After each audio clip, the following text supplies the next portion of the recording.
Hello, fellow gamers. For many new players, this game can be hard enough. But for those of you who are looking for a challenge, the next logical step is to go and play on critical mode. Then, when that gets too easy, play the entire game on level 1. But what do you do when a level 1 run gets too easy? Well, the game just runs out of fun and there doesn't seem to be anything left for you to experience, does there? Well, introducing a new challenge proposition. Can you beat the entire game on level 1 with no abilities equipped? So, here are the rules. There are 7 of them. Number 1, you must play the game on critical mode. Number 2, there are only 2 abilities that you're allowed to equip the entire game. Those being EXP 0 and Scan. Now, why Scan, you might ask? Well, 2 reasons. 1, because I'm not a masochist. This run is about reintroducing fun to the game. It is not about making the game as hard as possible. And 2, it's just better for you, the viewers, if you can see the boss's HP bar going down. If you guys have a problem with this, feel free to unequip it yourselves in your own no-ability runs. Rule number 3, no boosts. That means no strength, magic, defense, and not that you'll need it, but no AP boosts either. This means that you're not allowed to equip armor or accessories. Number 4, when it comes to party members, you're not allowed to touch their abilities. They will have all of their own starting abilities equipped and no others. Number 5, you are not allowed to use any of Sora, Donald, or Goofy's limits. Now, world-specific limits like Aladdin's, Jack Sparrow's, or Simba's are all fine. Also, any summon limits like Stitch or Genie's are fine as well. But no Trinity limit, Duck Flare, Knocksmash, etc. Now, rule number 6, you must play the entire game with the Kingdom Key all the way up to the Land of Dragons. After this, you must play the rest of the game with a hidden dragon equipped. And for our final rule, rule number 7, if you use a drive form, you are not allowed to change the secondary Keyblade. This means that Valor form will have Star Seeker for the entire game, Master form will probably have the Kingdom Key, and Final form will probably end up with the Oathkeeper. All of the bosses that I beat with these rules will be posted in their own separate videos just so that you guys can see in depth for yourselves how they were all done. So, with all of our main rules out of the way, let's jump straight into the challenge. So, we start out this game playing as Roxas, a completely normal high school kid who is completely normal and is absolutely supposed to exist. And after some antics involving a shopping lady with a missing cat and a severe lack of peripheral vision, we move directly into our first boss fight, where we pick our first weapon. The one we pick here does matter, because it will add +1 to the stat that it corresponds to, strength, magic, or defense. Well, for this run, strength and defense are both useless, so we're going to be going with the +1 in magic. So after making this loser kneel, we have our photograph of victory stolen from us by this nobody. So after getting back home, we realised that it didn't just steal the... it also stole the word. Oh, damn it. So after we run off to go and get our... back, strangely enough, our foam wiffle bat does no damage. Who would have guessed? Well, so how are we going to win our photograph back? Yeah, without that, we're never going to be able to... again. Well, turns out, halfway through the fight, we've been chosen by the Keyblade. So after this, we easily win the fight and retrieve our photograph. Hey, the word is back. And we continue our summer holiday, wanting to go to the beach. So we get a job. Actually, several jobs. And just for fun, we go all the way up to the max amount, which gives us an extra +2 to our AP. Yay. We'll put those to good use. Anyway, the game only requires you to do one job, and then you can go up to Sunset Station, in which case you will have a grand total of... ta-da! 5,000 money! But with all of Roxas' hard work, we now have a grand total of... ta-da! 5,000 money! You thieving Well, it gets stolen by a mysterious guy in a black coat. Get used to these guys, because you're going to be seeing like 50 of them over the course of the game. So anyway, moving on. These nobodies attack the town again, and Roxas has to save the day with his wiffle bat. Anyway, midway through the fight, he gets thrown into the Dive to the Heart, where we get to select our dream weapon. In this case, we're going for the Dream Rod because magic is the only thing that actually matters in this playthrough. This weapon will affect the order in which you learn skills by level up. So just pick one and get on with the game. It obviously doesn't matter here. And the game will dump us straight into a fight with a round of nobodies. This time though, we will have the Keyblade. Now the game does throw us in here without letting us access the menu, but luckily we won't be gaining enough EXP to level up, which means that after the fight is over we can go to the menu, and now we can equip EXP 0. So, for those of you who are unfamiliar with this ability, it means that we won't be gaining any EXP for the rest of the game, and we are stuck at level 1. Unfortunately though, we are stuck here until we defeat this game's answer to Darkside, Twilight Thorn, which, funny enough, is the only nobody boss in the series that isn't shaped like a human. He is a decent challenge on level 1, especially since this game doesn't let you use reversal properly. But if you use jump attacks, which come out a lot faster than your basic ground combo, he'll go down without too much of a struggle. Speaking of struggle, we have a whole struggle tournament to look forward to. So I spend 60 seconds each match searching for the struggle, but I don't end up finding it. All I see are a bunch of competitors passed out on the floor. Well, the final round is Vivi from FF9. And after an epic battle with the strongest struggle opponent in the game, I decide to finish him like a true warrior. Anyway, after the fight, he turns into a bunch of nobodies. Lucky for him too, I had him right where I wanted him. After a brief struggle with the soldier heartless of the nobody world, we are finally introduced to every fangirl's favourite character, Axel. Got it memorised? Well, he goes down pretty easily too, especially when you consider that most of his attacks don't even do any damage. Axel comes back for a rematch only to be completely frozen in time, which gives us just enough time to reach the mansion and fight another round of nobodies. Wow, this game really loves its forced nobodies encounters. It loves it so much, in fact, that this fight is completely unnecessary because Axel catches up with us anyway, and we still have to fight him. Unfortunately for him now, we have restored our memories and have awakened both of our Keyblades. Now this is the hardest Axel fight in the story mode, but it's highly doable on level 1. His main gimmick is to track you in a small arena with a lava floor that constantly damages you. Well, we'll take care of that fight quickly enough. After a few combos, we take him out with the Undertaker reaction command. Now, Roxas is forcibly reunited with Sora, and the real game begins. So, now that we've got control of Sora, we make our way up to Yensid's tower, where we're outfitted with our new Kingdom Hearts 2 gear. The Starseeker Keyblade, and the Valor Thorn. Then we go straight to Hollow Bastion, where we reunite with the Final Fantasy characters from the first game. We have a brief fight with some nobodies, which are for some reason attacking this random wall. And for some reason, we happen to care about this random wall, so we help to defend it. With the help of our newly acquired Blizzard spell. This spell is going to be a lifesaver in the next world.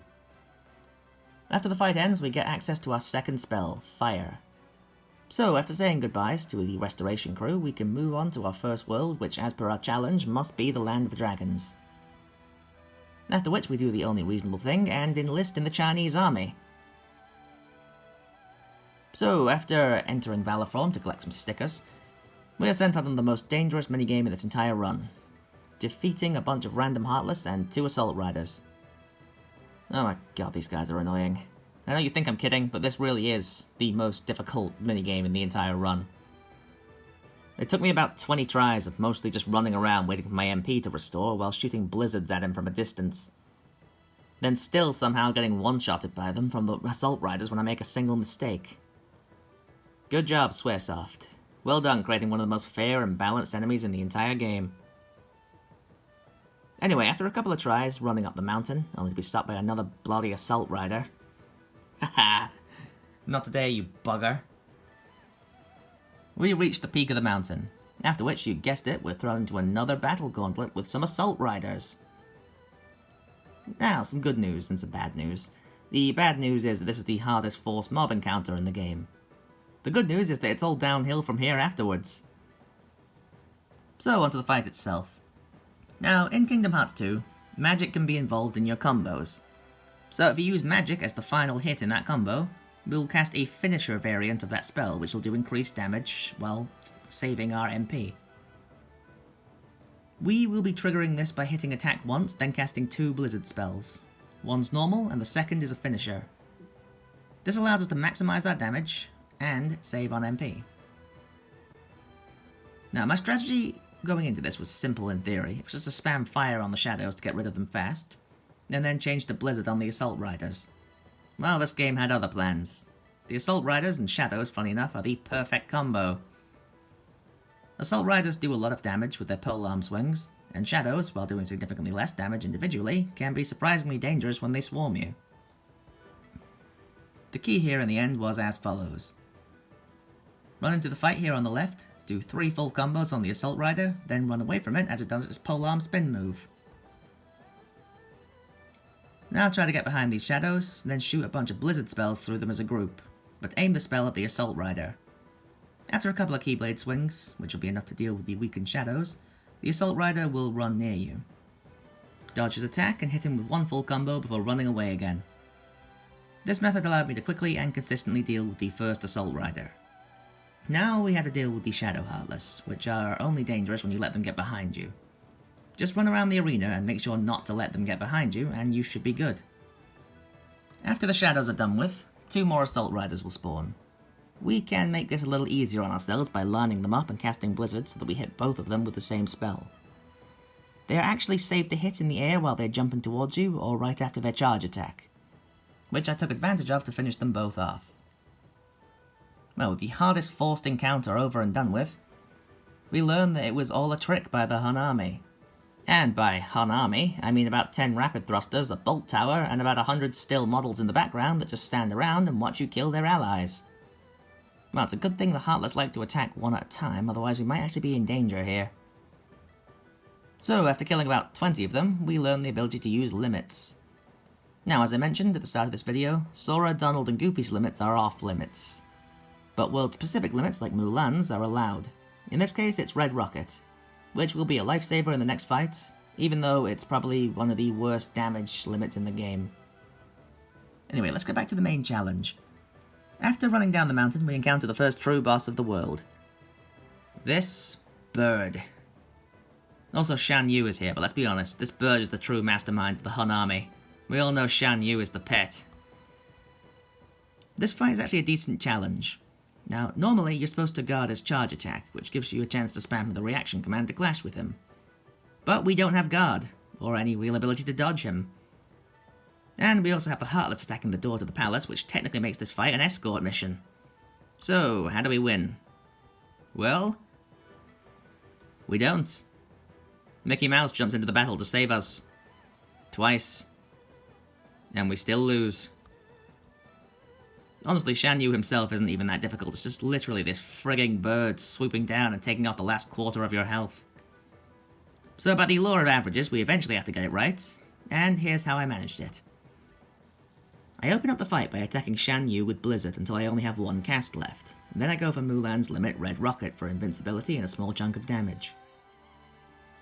Afterwards, I immediately go into Valor form and start unleashing dual-wielding combos on him before he can react. The bird tries to come in for a 1-2 combo with Shan Yu, but I counter by unleashing Red Rocket, which deals with another chunk of damage, which pushes Shan Yu into phase 2. After a brief duel with him, the true boss of the level kills me, and Mickey comes in to fight him for me. Still, this bird, being the real MVP of this fight, starts blocking damage for Shan Yu and single-handedly takes off 50% of Mickey's health. Well, after spamming the overpowered Pearl attack, one of the most broken spells in the game, we bring Sora back to life and take Shan Yu down with 1 combo. Hooray for cheap gimmicks. So, with Shan Yu's bird sent to the Shadow Realm, we can move on to the next world, Beast's Castle. But first, we have to go through the Gummi route. Well, since we have no limits on the Gummi ships, I just built a Doughnut Gummi ship, which essentially means we won't be taking any damage from enemy ships for the rest of the game. So now we can focus on the actual main game. So, onto the world itself. Beast is possessed by darkness and has locked all of his furniture friends in the basement. So we play a small minigame pushing this wardrobe out of the way to break in there, only to meet one of the most annoying bosses in the game, Thresholder.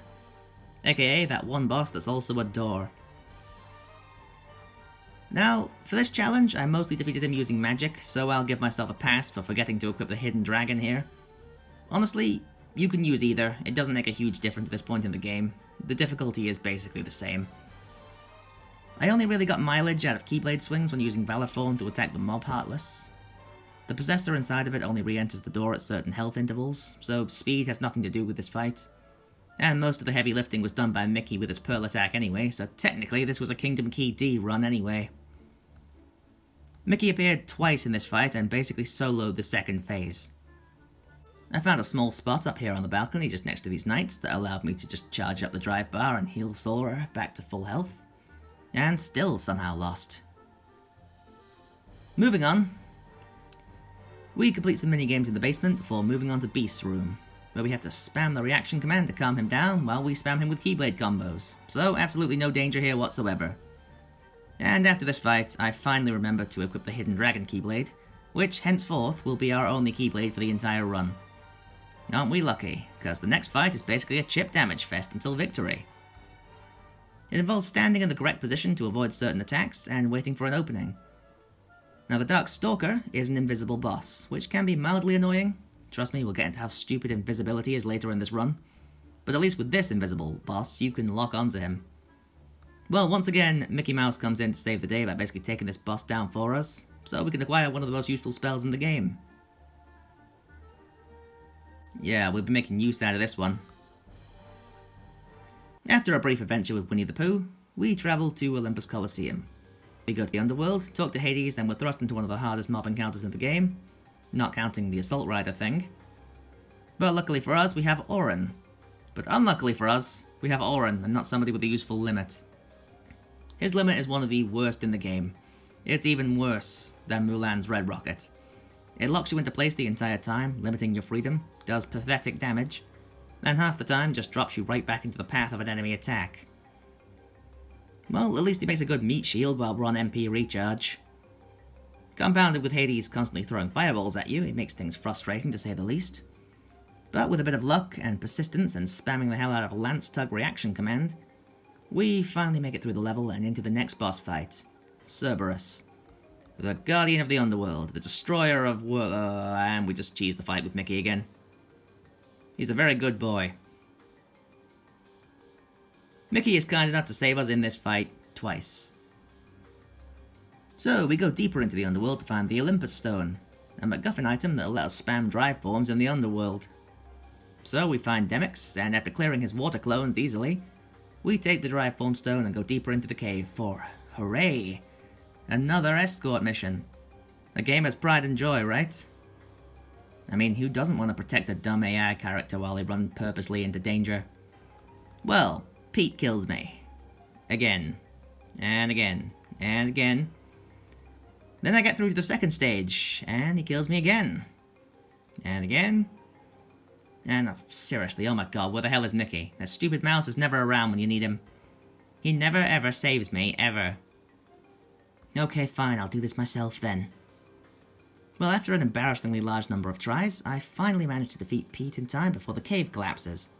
In hindsight, this fight should have been really easy, I was just being really impatient.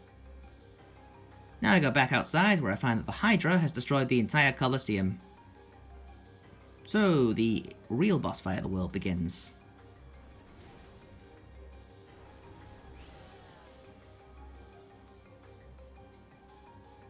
Yeah, this is going to be a struggle.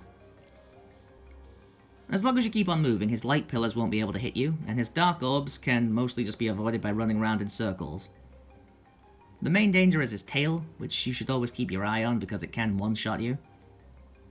You can avoid most of his moves by just coming here to the back of the arena, so it's not like this boss is particularly unreasonable. It's basically Guerrilla Tactics Simulator 2005. Just hit him occasionally after his moves end, which, hey guys, you're not going to believe this. He uses 7 light pillars and 13 dark orbs. With this game, who would have guessed? Well, eventually you can end the first phase of the fight by chopping the Hydra's head off. Seriously, why does everybody chop the Hydra's head off? I mean, if you want more head in your life, that's not the way to get it. Well, it is, but I mean, well, stop chopping the Hydra's head off. Anyway, after a few hours of trying to decipher what Phil was trying to tell me... Shut up, Phil, I'm trying to think. Hey guys, I got a great idea. I mean, I know it's a bit unorthodox, but I think it's a good idea. I think we should get up on the Hydra's back. Now don't ask me how I came up with this idea. Just roll with it. Well, it turns out this was a great original idea, completely mine, original, do not steal. As you can use the secret reaction command up there to stun all 3 heads in one move. Well, after chopping off the Hydra's heads, wouldn't you know it, who could have predicted, it grows even more heads. And since this particular species of Hydra grows 3 heads whenever you chop one off, that means carry the 1, 3 heads chopped off, and 3 heads grow in its place. 3 times 3 equals... oh, that's right. 7 heads will grow back. I'm so good at maths. So, after a completely tactical and 100% intended strategical death, Mickey Mouse appears to save the day again. Well, I mean, it's about time. I mean, where have you been the last 3 worlds? I mean, damn it, man, you're so useless. So anyway, Mickey defeats the boss for us with his overpowered Pearl attack, and then we finish it off with the Vanquish reaction command, learning nothing from the battle, as we defeat the fight by chopping the Hydra's head off. This time, though, it for some reason works. Anyway, this is what I would have said if the boss didn't regain half of its health bar, because Mickey took too long to revive us, completely undoing his own hard work. Well, I mean, he could just finish the boss himself, but then again, he could have gone to the Realm of Darkness to save Aqua, so... yeah, we need to stop relying on him so much. So, we do the rest ourselves with the Pegasus Run reaction command, and a few seconds of running away, and another Pegasus Run, and 1 hit to the face, and finish. Okay, well that was kinda hard. So, our next world is Disney Castle. Well, I mean, half this world is literally just spamming triangle with Minnie, so not much of a challenge for this half. Now, the real fight starts when we get Merlin to open the door for the pass to us so that we can visit Timeless River, a grayscale version of Disney Town. Here we meet Old Pete, who is technically Young Pete. We don't care who he is because he literally does no damage to us with any of his attacks. Then we no-clip into the back rooms for, hooray, escort missions. Well, we start with Mickey's house. Not that he helps us all, I mean seriously.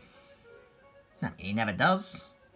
I mean, like, he never will either, given that this is the past.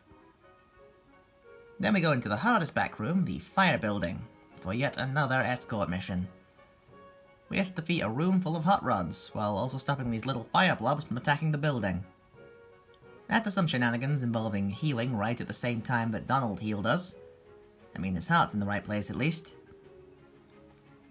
I eventually decide to deal with all the enemies at once with Chicken Little.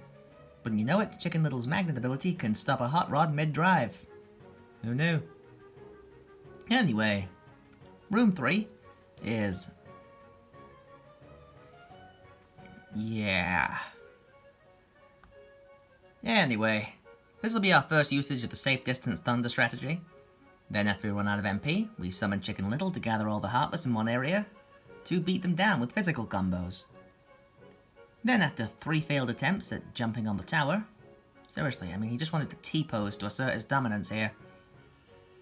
Anyway, after casting Thunder at the ground, I somehow end the battle, moving on to Arena 4, the construction platform. Once again, Chicken Little completely trivializes it with his magnet ability. So we move on to the boss fight of the area. And we fight Old Pete. Young Pete. New Pete. Right, look, this guy is Fat Pete, this guy is Obese Pete. Okay, just to clear up any ideas. Anyway, we fight Obese Pete on his boat, where nothing eventful happens because it's an easy fight. The real fight starts when Obese Pete steps onto land. Now, this fight, for all the unfairness it has in it, is actually one of the more fun fights in the run, especially with no abilities at level 1. The fight itself mostly boils down to jumping over his get out of my way shockwave, and hitting him with 2 full air combos, then backing away so that he'll do the move again. And while that doesn't sound very challenging, trust me, it's a lot harder than it looks. After defeating him, we get ourselves the best spell in the game, bar none, Reflect. This spell is going to be our main endgame weapon for the Organization 13 fights, and trust me, we are gonna need it. Anyway, after completing Disney Castle, we leave for Port Royal. So, after arriving here, we meet our main enemy type in the world, the zombie pirates. So we just spam magic and they all die. Okay, this is basically all of our encounters with them from this point on. So, after this encounter, I decide to take the time to level up Valor and Wisdom form. Even though we're not allowed to use their growth abilities in this run, we can still increase the maximum amount of time we get to spend in these forms. We're going to need the extra time for the boss at the end of this level, Barbossa. Well, after returning to Port Royal with our newly powered up Wisdom form, we have to protect a medallion from zombie pirates, something that is easy as long as you play Chicken Little and spam thunder from everything from half a mile away. Occasionally a pirate will spawn behind you, but it's easy enough to just combo them against the corner, or throw them down to the bottom of the ship where you can just resume thunder spamming. After a brief minigame where we throw some exploding barrels off the interceptor, we make our way towards the final boss with Barbossa. Barbossa is actually a pretty easy opponent. However, wouldn't you know it, this boss also doubles as an escort mission, where we have to protect Jack Sparrow from dying. Now, don't ask me what caused Nomura to make an immortal zombie pirate, something that we need to protect from dying. But after one loss to Barbossa, we managed to stunlock him by spamming Blizzard to freeze him whenever he becomes unfrozen, allowing us to get in some free combos. After running out of MP, I decided to go to Wisdom form to get it all back, to keep out the Blizzard stunlock. After a while, I decided it's probably a good idea to heal up Jack Sparrow, so now I can just spam Wisdom form bullets to take him down for good. The next world is Halloween Town. After meeting up with Jack Skellington, we go on a journey to Christmas Town, where we get to visit Santa Claus. The next biggest thing to happen is going back to Halloween Town, only to find that Maleficent has revived Oogie Boogie, and he intends to turn Santa Claus into Santa Heartless. And in the meantime, I'll turn Santa Claus into Santa Heartless. That joke was so funny that the shock to my system from hearing it caused my laughter to be delayed. Don't worry though, my laughter will eventually catch up, and it will happen around about... let me check the time. Never. Anyway, Maleficent spawns the Prison Keeper for one of the most challenging fights of the early game. For those of you who don't know how this boss works, it will eat one of the Prankster trio and will get a different ability depending on who it eats. Eating Lock will cause it to shoot fireballs. Eating Shock will cause it to shower darkness orbs from the sky.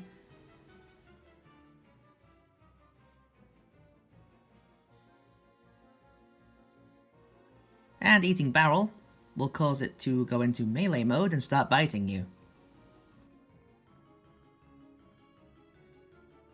Now, because we don't have any defensive or movement abilities equipped, we have very limited options if it decides to eat Shock first. So if the Prison Keeper eats Shock, just reset and try again. Now, if it decides to eat Lock, you can hit the fireballs back at him, which will do some damage. However, because we have no abilities, we don't have Guard, which makes the timing very difficult to get right, which causes you to get hit trying this more often than not. Now, you can take the opportunity to get close to him and start using physical combos, which will allow you to take big chunks of his health out.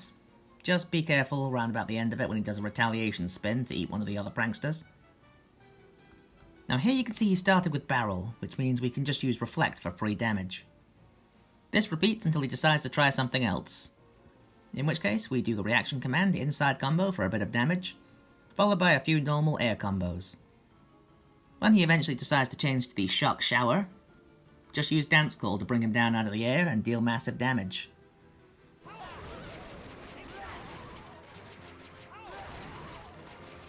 I'll go for another inside combo and he will eat Lock, or whichever one of the three he hasn't eaten yet. As I said, you can hit his fireballs back at him, but it's much safer just to hide behind the hill and spam thunder from a distance. As soon as we're at low MP, then I just use Dance Call to take him into Phase 3. In Phase 3, he will use all three abilities at the same time. So, as I see Shock's Darkness Shower, I decide to go Wisdom form to run away quickly. A quick Thunder will bring him back down to Earth, allowing him to be stun-locked by the Wisdom form Shoot command. After we run out of drive, he only has 1 HP bar left, so I go for Dance Call. And after stalling out the hits to make use of the passive damage, I go for the attacks and the finisher, resulting in the win.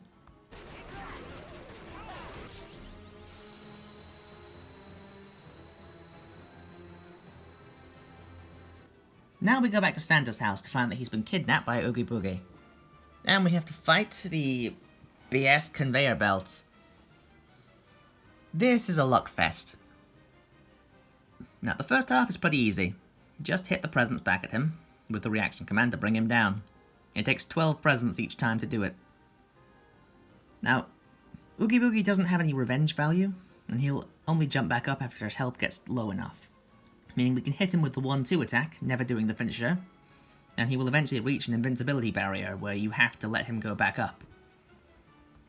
Phase 2 involves him releasing cookie bags that contain White Knight and Emerald Blue's Heartless, both of which can easily stun lock you to death. So as soon as you see Heartless bags appear, just jump to another conveyor belt, don't even bother trying to fight them. After a few hours and many failed attempts, I eventually get him to Phase 3. Now at Phase 3, do not, and I repeat, do not, get hit by these lightning attacks. If you even get clipped by them, they will stun lock you until you have no health left. So do whatever you can to avoid getting hit by them. After another few hours of failed attempts, I finally get him back down. And at this point, he just requires a 1-2 combo until he has 1 HP left. Then use the finisher to finish him off. And...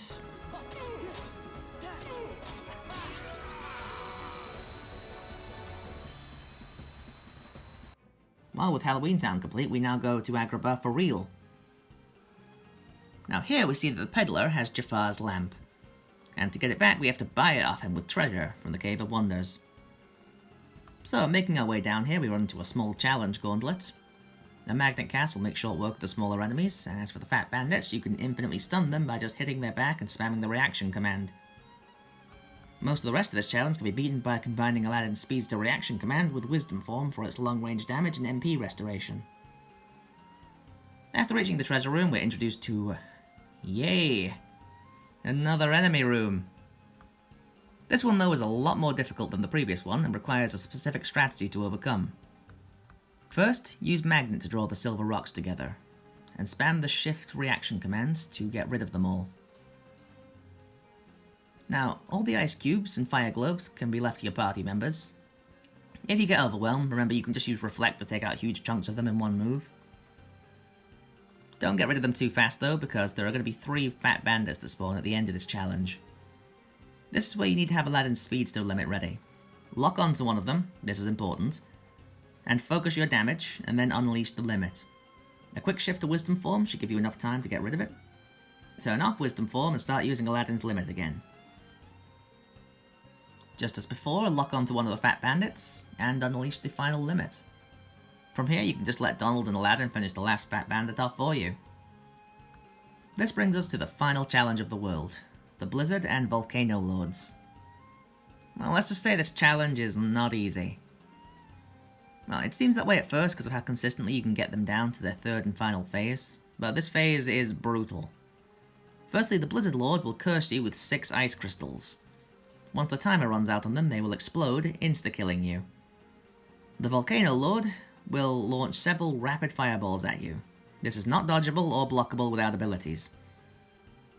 Now, since making this video, I have learned that you can cast Blizzard and, counter them all at once. But I didn't know that at the time. So, for the purposes of this video, it's not blockable or dodgeable without your abilities. If they catch you without any MP in Phase 3, it's pretty much game over. Anti-form is surprisingly the best drive form for this fight. It allows you to levitate above all of their attacks, it staggers them very easily and deals tons of damage. In fact, the only time you'll lose in this form is when the form runs out. So, here's how I won. These bosses have a gimmick assigned to them. When one is stunned, they'll transform into either ice cubes or fire globes respectively. After which, the other one will come in with a reaction command that will clear the entire group. First, I open up the fight by using the Fire Gun reaction command to send the Volcano Lord flying into the Blizzard Lord, followed by 2 full combos on Volcano Lord. Then after he runs away, I chase him down, jump onto his face and use Reflect to parry his attack. This does a chunk of damage and hits him into a bunch of fire globes. At this time, the Blizzard Lord approaches and lets us use the Blizzard Gun reaction command. So we destroy all the fire globes, stun the Blizzard Lord and get a few free combos. a jumping reflect splits it into ice cubes, and then Fire Gun defeats them in one move.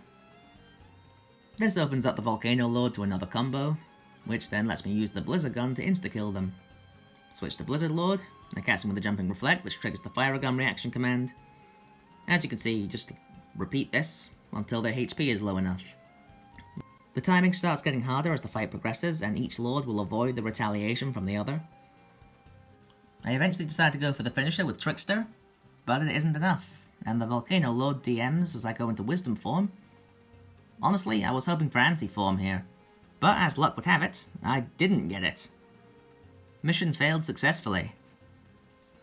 I failed to get a Reflect up in time, but Wisdom form has just enough magic defense to survive, allowing me to defeat the Volcano Lord. Now, with only the Blizzard Lord left, I spam the attack command, and with only a sliver of health left, Mickey jumps in to win the fight for us. I mean, he's been so useless this entire run.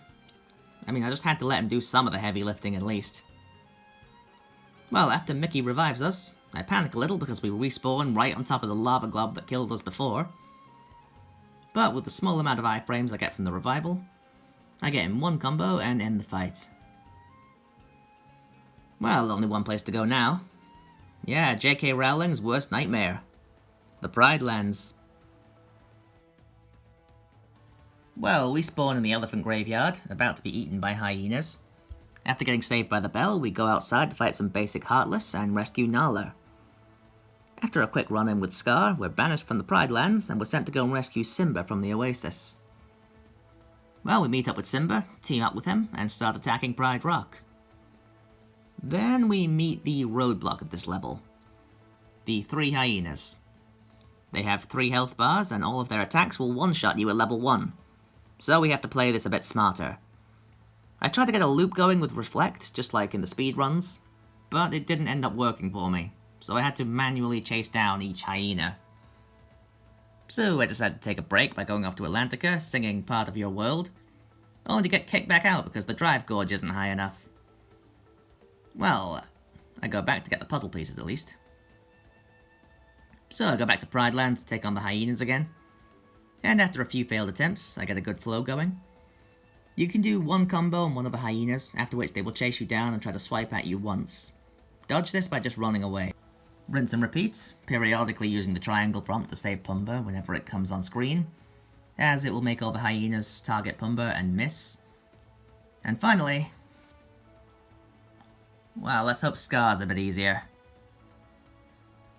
Well, I did get cheap shotted a couple of times, so he does have some difficulty. His main weakness is that he is nowhere near fast enough to catch up with you if you run away, so just open the fight with Simba's Wildcat limit, it'll take off a full bar of health. Then you can just run around in circles to avoid all Scar's moves, while you wait for your MP to restore, so you can spam Wildcat again. It's a relatively simple system. Well, with our Fire spell now upgraded to Firer, I get a prompt telling me that there's a new plot point in Olympus, which is only half true. I now have the option of entering the Underdrome tournaments. I tried it out a few times, only to get demolished by these hot rods every time. I got past them once, only for the round 3 rounds later to be these 3 possessed gargoyles. Well, I just decided to leave. So I tried out Phil's pot minigame, and then I just went back to Twilight Town. So once we get back, I do a quick scout of the area, collecting every chest and sticker I could find, before finally entering the Sandlot, which had another Nobody Gauntlet for us. The good news is, this wasn't an escort mission for once. The bad news is, this mission is hard and Mickey Mouse isn't going to do the fight for us. So, start the failure montage.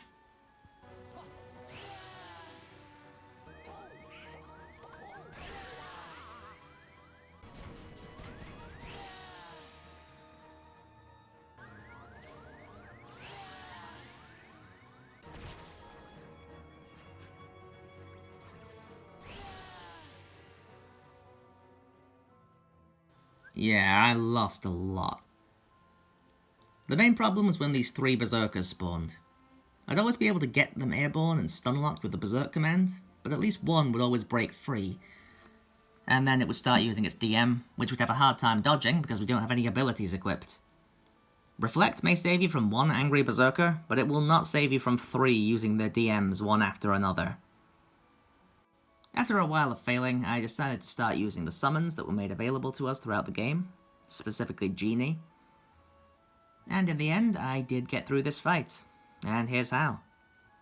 Okay, the Dusks can be stun-locked by just doing an incomplete combo and then spamming triangle at the end to use reversal, followed by another combo, rinse and repeat until all the Dusks are gone. Then the first berserker can be beaten by just running around at a distance, which will trigger it to jump for you. If you reflect this, the berserker will be stunned in the air for a second. You can then hit it with one full combo, which will cause it to drop its claymore. Then we grab the claymore and spam the berserk command for an endless stun loop. We will always be able to grab the claymore before the berserker recovers, so this is a stun lock.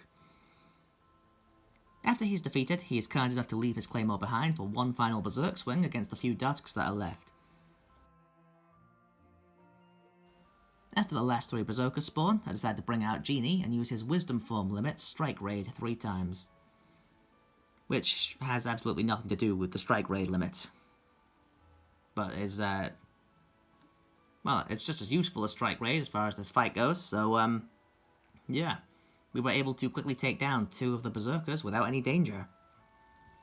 The third was defeated the normal way, waiting for the jump, reflecting, and then beating it down with his own claymore. Now, winning the battle gets us the most useful drive form in the game. Limit form. Now with the battle complete, we learn that Hainer, Pence, and Alette have met Kyrie. For whatever reason, they need to bring us to Sunset Station to tell us that she's been kidnapped. I mean, seriously, come on. Okay, well, at least we got a broken anime transformation out of it. So I tried the absent silhouette battle against Lexaeus a few times.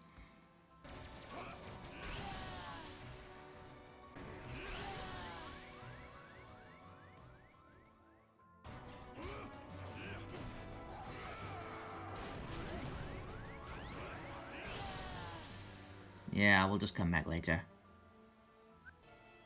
Well, with Twilight Town 2 finished, we move on to Hello Bastion 2, where we have to make our way to a hidden lab and a hidden computer inside the hidden lab. But first, more form grinding. Gotta get some good mileage out of our new limit form anyway. Well, anyway, back to the story. Donald gets the group digitized and locked in a digital prison cell. The Hidden Dragon Keyblade gets its own episode of Pimp My Ride. I mean, seriously, why can't it always look like that? Anyway, the prison cell, funny enough, is easy enough to escape when you have a key that can open any lock. With this done, we move on to a simple puzzle in the canyon, which enables us to reactivate the terminal to return us to the overworld. But first, a quick round of puzzle solving. Well, after solving the Awakening puzzle, we get another AP boost. You can go right back into the shed with the other 25 of those. We also basically solved the Frontier puzzle, there's just one piece missing from it. After returning to the overworld, we find the single best item in the game, the Ukulele Charm, which allows us to summon the best party member in the game, Stitch. He's going to solo this game for us. Well, mostly anyway. Also, Mickey Mouse gives us a pretty useful drive form, Master form. It's not the greatest form in the game, especially since we just got Limit form, but it will be a little useful later on, and we will be using it quite a lot for movement as well. So we have to go back to the datascape to give Tron the password to the DTD, after which we have to go through the mandatory light cycle minigame. Now we can return to the overworld. And now that we have Stitch with us, I figure it now may be a good time to re-challenge Lexaeus.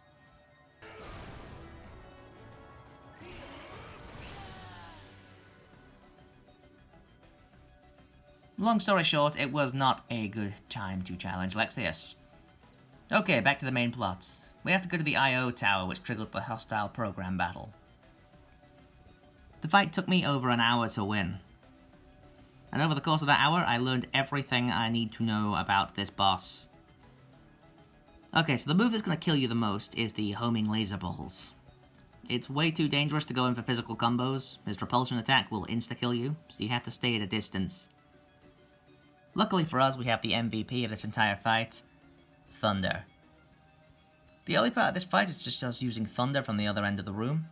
His Phase 1 lasers don't last long enough to reach us on the other side of the room, so you can just camp out over here and hit him from range. Unfortunately though, he not only upgrades his laser to last longer, but he also shoots out a frig ton of them. Now most of the time you can avoid them by just running to the left. Running right will pretty much always result in you getting hit, so if you're going to do this, run to the left. Tron's limit cluster code can be used when you're either low on MP, or when you're about to be clipped by a stray laser. It does a very large amount of damage. It was a long and arduous task trying to learn this boss's patterns, but eventually I did win, and here's how I did it. Okay, to start the fight, come over here to the other end of the arena to avoid the Phase 1 lasers. And now just use the single Keyblade strike followed by 2 Thunders. As I did before, this allows us to reach the finisher version of Thunder, which will do more damage, but allows us to conserve MP. When we're about to run out of MP, we can then use the cluster code. Don't worry about chasing the boss down, just get straight to the finisher, which is what's going to do the most damage. We can then get in a few combos where we're still invincible. Now we run around collecting clusters, so we can fill the freeze bar. This will allow us to freeze the boss at our own leisure. You don't have to use this at all, but it disperses the lasers if you're ever overwhelmed by them. Now we run around in circles until our MP restores. When this boss starts zooming around the arena, you can just jump up here. Maybe throw in a Keyblade strike to keep you in the air a few frames longer. So once my MP recovers, as you can see, I just spam Thunder from a distance. Don't worry about the finisher trick, it'll just wind up getting you killed. Once you have only one cast left, use cluster code to get right back through the cycle. I paused the game here to stop and think, something most players seem to forget you can do. It's almost like they have PTSD from Dark Souls or something. Well, anyway, after unpausing, I decided to run away as the safest move. And I was right to do that, considering the boss's next move was to unleash 12 laser balls, which pinned me against the wall, forcing me to freeze it to stop him. Well, with what little time I had left to strike, I got in a few combos and summoned Stitch to prepare for Phase 3. Well, with essentially infinite magic, through Stitch we can just go straight back to spamming Thunder from the other side of the arena by hugging this wall so the laser balls won't hit you. Well, Stitch is about to run out of drive, so I use his Ohana limit at the last second to get in the last little bit of damage, and the boss starts his DM phase, which clips us once. I go back into cluster code to avoid the majority of the damage. This lets us get just enough clusters to freeze him in place one last time.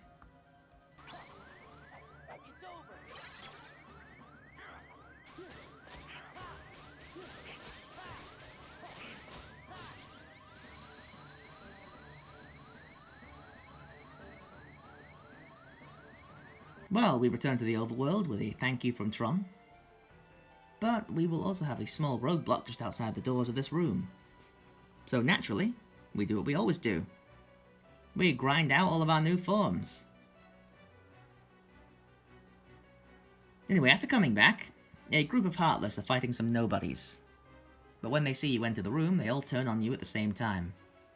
The first wave of Dusks, Armoured Knights, and one Dancer are not too much of a challenge, with Magnet existing. But the second wave involves a Crimson Jazz, which is just a little bit too much for us to deal with at this point. And even though Mickey Mouse is literally one room away, he will not save us here. Not like he ever does. So, how do we win? Well, if you believe it, Antiform actually comes in clutch here.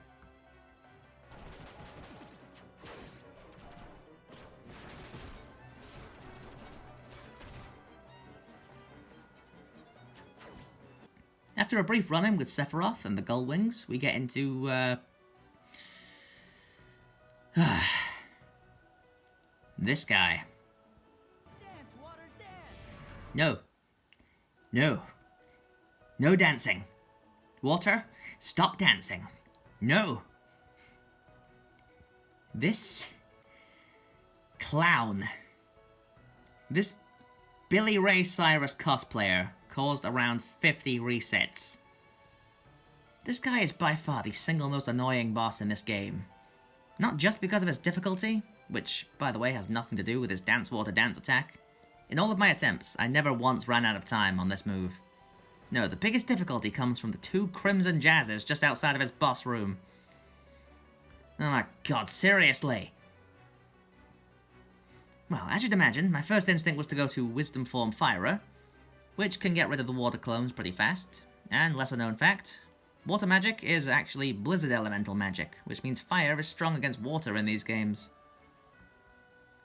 Well, it would be if our magic wasn't so low, because we're not allowed to use any boosts, or level up. Seriously, even an elemental advantage doesn't help our damage here. So I have to change my strategy a bit. Well, Wisdom Form gives us the ability to use magic while we're on the move, which enables us to avoid his Bubble Drop and his Bubble Beam, the latter of which will stunlock you if it hits, so it's an insta-kill. Firstly, we had to ditch Fire for Thunder, which you can use to hit Demyx on the other side of his water walls. Secondly, Wisdom Form has a bit of a problem. Yeah. Anti-Form, as helpful as it can be, is a death sentence in this fight. So, if we want Wisdom Form, we have to enter it before the fight starts. Now, since we're using Thunder to poke him for damage the entire fight, it's only logical to use Stitch here. And he makes this fight so much easier. Literally, the only problems we have are just skill issues, it turns out. So after a buttload of attempts, I finally come up with this. Okay, so before the fight starts, I give a full inventory of ethers to Donald and Goofy. Okay, start the fight in Wisdom Form, and finish off the water clones by hitting them with one shot, and then using the Wild Dance reaction command. Then, as soon as the fight starts for real, unload your entire MP bar of Thunders, and then after you run out, start using the Shoot command for massive damage. Goofy will occasionally refill your MP with his ethers, so when he does, just switch right back to Thunder spam. Then when you run out of MP, go back to shooting. Once Wisdom Form ends, I go right back into using Thunder at regular intervals to start restoring the Drive Gorge. If he challenges you to a Show Stealer, just run up to him and spam Triangle, wait for a second, and use the Show Stealer reaction command to get some last second free damage. When Demyx summons the water clones to help him out, you can clear them with a finisher variant of the Thunder spell. Now, the normal version of the Thunder spell doesn't get rid of the water clones, but the finisher variant will. Now, the goal here is just to hit him with Thunders to get enough drive to summon Stitch. Now, once we have Stitch out, Thunder spam becomes pretty much infinite. Now, once Demyx starts using his DM, you can spam Reflect all the way through it. Right, you can throw all that DM damage right back in his face. Now, if he does the Bubble Drop, you pretty much have to Reflect to block it, as we don't have Quick Run or Dodge Roll to avoid it. His Water Wall can also be reflected, but I'd recommend using Thunder to get past it instead. Towards the end, he will spam his DM move, which you can take full advantage of to get massive damage with Reflect.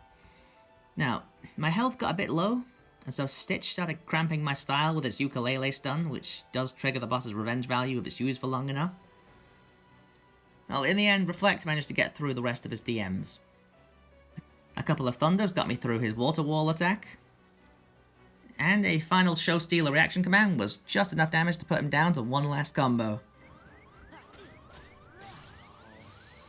You have no idea how satisfying this was.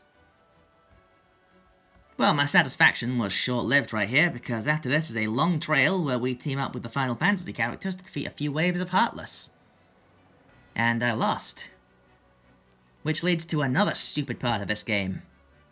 If you lose to the Heartless Gauntlet, you have to fight Demyx again. Yay! Because he was so much fun the first 50 times.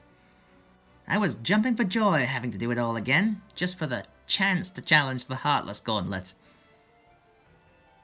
So I decided to equip dodge abilities and a stronger Keyblade just to get through him. I beat him once, and that's good enough for me. I don't consider this a challenge fail because I'm skipping over a challenge that I already completed. I just returned to the post-Demyx setup right afterwards, so unequipped all the abilities etc. right before the Heartless Gauntlet. Well, I lost that gauntlet 3 times. Eventually I get through it, all with the Hidden Dragon Keyblade and no abilities. This leads us into the famous 1000 Heartless fight. I lost it twice. but the battle was pretty easy by clearing the room with Magnet and spamming Sparkle Ray. Limit Form was an easy health restoring option in desperate situations, and the Rising Sun reaction command also mowed down the Horde a bit as well. After the battle ended, X showed up specifically to tell us that slaying Heartless is what the organization wants. Which triggers Sora to stop slaying Heartless. Which begs the question, why would you tell him this? He was going to slay Heartless anyway, and now that you've given him a reason to stop doing that... Seriously, I know that you're number 7 in the organization, and I know that number 7 is a very special number in these games, but seriously... Anyway, after X almost kills Sora, and by extension, ending his own plan to get a heart for himself, we leave for round 2 of Disney. So first up on the Disney hit list is Pirates of the Caribbean. Jack Sparrow turns back into a zombie, which is caused by Lushord stealing the medallions. I mean, by that logic, Lushord should be the zombie, but I mean, hey, let's not overthink this Disney crud. So he summons the Grim Reaper Heartless, which, as per the name, kills us. Which summons Mickey Mouse. Now, I know you think this may be cheap, but let's be honest, Mickey never ever saves us, so we can at least let him fight one battle for us, right? Let's just put him to work at least once in this game. Well, it's a good thing, actually, because Mickey Mouse can jump just high enough to grab this puzzle piece for us before he completely demolishes the boss with his overpowered Pearl attack. And after Sora finishes it off, because of course Mickey Mouse for some reason is programmed to never have a finisher, so he will never finish the boss off, the ship gets blown up and we wake up in a shipwreck. Well, I mean, devastating wreck for some, typical Friday night for me. Well, anyway, we get the other best item in the game here, the Feather Charm. This summons Peter Pan, and while we have no use for him in this world, trust me, he is figuratively and literally going to be a lifesaver. Well, we need to defeat these gambler nobodies to retrieve their medallions.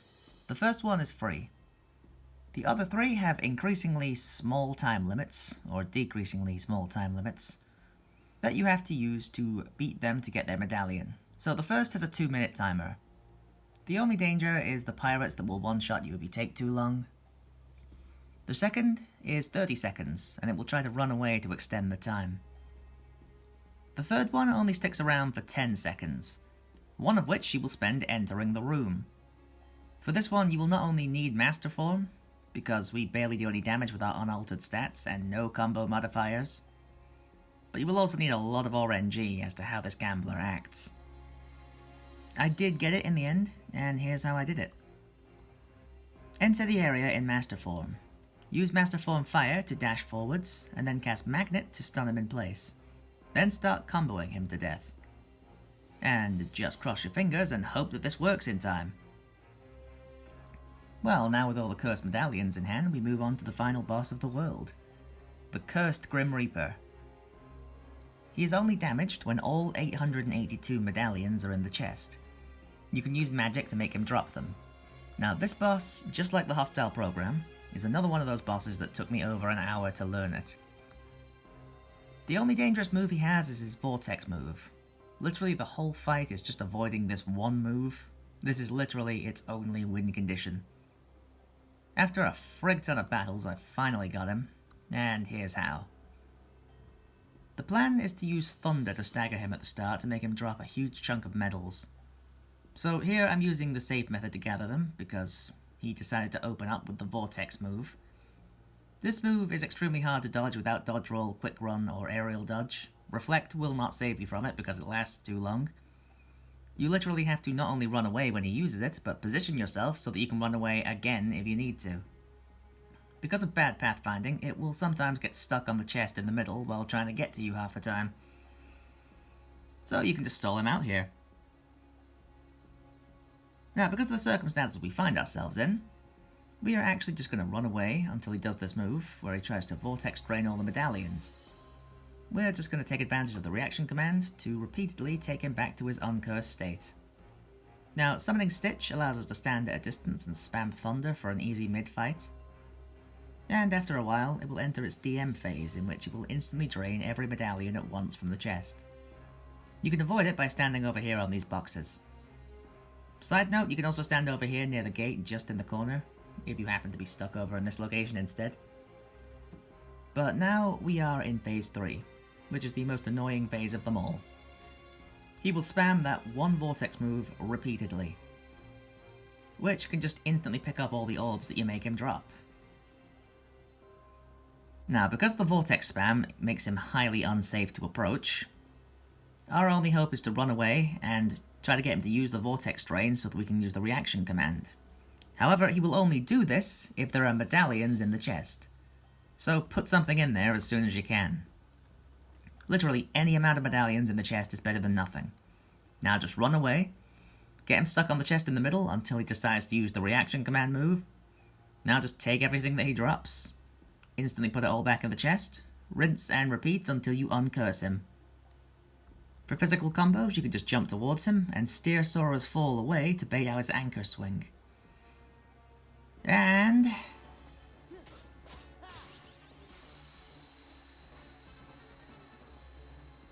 okay, finally. Well, now that we have the final upgrade to our magnet spell, we can return to Atlantica and defeat Ursula. Your level or abilities don't matter here because it's all quick time events. But Sora doesn't use any abilities during these quick time events either, so even in cutscenes we didn't break our rule. So, onto one of the hardest worlds in the entire run. Agrabah 2. Since this area right here has Donald and Goofy walking around as NPCs instead of party members, we can use this as an infinite drive restore point. So, before going anywhere, let's start by summoning Peter Pan and repeatedly using his limits on this fat bandit to level up the summon gorge to max. Trust me, it will be important later. Now, back to the story. Well, we have to get on carpets and chase after this glass Jafar into an obvious trap. Now, the real danger here is the fight with the Heartless on top of the tower. They have the two most annoying Heartless types in the entire game fighting alongside each other at the same time, the Crimson Jazz and the Fortune Tellers. The trick is to descend as low as possible to stop them from getting underneath you. This is pretty much the only way to get past the Fortune Tellers. Now, to beat them, you just get near them and spam Reflect, and just hope that it works. The Crimson Jazz can be avoided permanently by just flying around in circles and up and down, while throwing ethers to restore your MP every now and then using Reflect to hit its fire damage right back at it.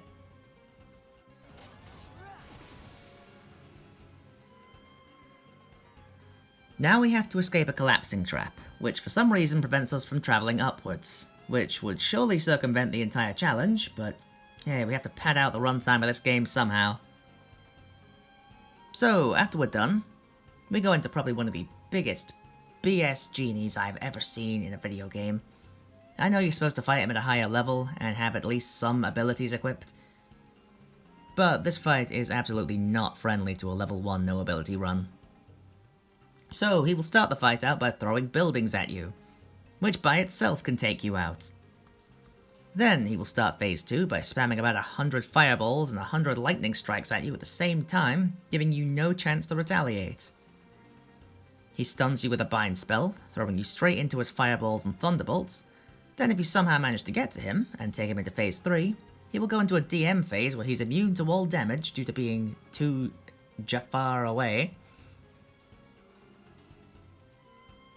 And then he throws half the city of Agrabah at you. Then the moment he leaves the DM world, he spams his 100 fireballs and thunders again, and if you somehow manage to avoid them all, he goes immediately right back into his DM phase. If you stop to cast Cure or Reflect at any point here, he will just spam you with his big janky stun lock that completely depletes your health bar. So in the end, I had to stop playing. And end the challenge with a big F for failure. Is what I would have said if I were mentally sound enough to stop trying. But since I'm not, I did keep on trying. And I won. And here's how I did it. And know before you ask, I will not be doing it again. So, the fight starts out simple and small, with Jafar throwing a couple of buildings at you. You just need to ignore them and attack his abs. After you deplete his ab health bar, fly up to his head for a full 3 ground combos. Ab health bar. Never thought I'd be saying that in my life. Then you fly down to his tail, use the reaction command to stun him, then go right down to his head and keep attacking him until he fully recovers. After every round of doing this, Jafar will say, "You'll never escape." After which, he stuns you in place while he attacks you. Well, you can use Reflect here to avoid being stunned, which is essential. While attacking his abs, if he spins around, you can just come down here to avoid taking damage. Now just finish his abs off, do the full 3 combos on his head, spin him around, do another 3 combos and get ready for phase 3. Use Reflect to avoid his "You'll never escape" attack and start attacking his abs again. Now he will pull you into his DM, or should I say his BS. It's an alternate dimension where you fly up and down for about 15 seconds before finally returning to normal Agrabah. For... yay! Magic spam. It's not really good to be on the receiving end of this. Is this what it's like to be a boss in a video game? Well, philosophical questions aside, there's a good chance he'll just pull you right back into his DM dimension before you hit him. So be ready for a few more rounds of building spam. Okay, now repeat until we get a chance to hit him. Remember, just like in the first game, he's weak to Blizzard, so don't forget it as a mid-range strike option.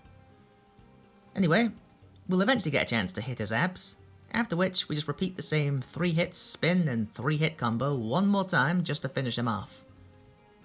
And there you go. Genie Jafar finally defeated. Have fun doing this yourself, guys. This challenge took him from one of the easiest bosses in the entire series to potentially one of the hardest bosses in gaming. But don't worry, this game still has harder bosses to beat. Moving on to Halloween Town, we have to go to Christmas Town and defeat Lock, Shock and Barrel, and put them all inside of presents at the same time. This fight is surprisingly hard with our challenge restrictions. Now, I eventually managed it by starting the fight in Master Form and using Magnega combos to hit all 3 of them. It takes a few tries, but I eventually get them all. Then we make some fake presents in a minigame, so we can actually start the Halloween Town's true boss fight, which can join the hostile program and Dragon Maleficent as a potentially heartless, potentially not heartless question mark. The Experiment. Oh, and don't worry, this boss is extremely difficult under these conditions. I tried many approaches to this fight, starting the fight in Wisdom form, starting the fight with Dance Call, spamming Ethers and Dance Call, starting the fight with Stitch and spamming Reflect, combining Dance Call with Wisdom form Thunder spam. Absolutely nothing works. Eventually, I have an idea. And it turns out afterwards that I'm not the only one who had this idea. So I start the fight with Peter Pan out, and I take the experiment down to its second phase by fusing the pieces together with Step Vault. Now we can just use an aerial 1-2 combo with Peter Pan out, which causes Peter Pan to stun lock the experiment endlessly, allowing us to claim an easy win.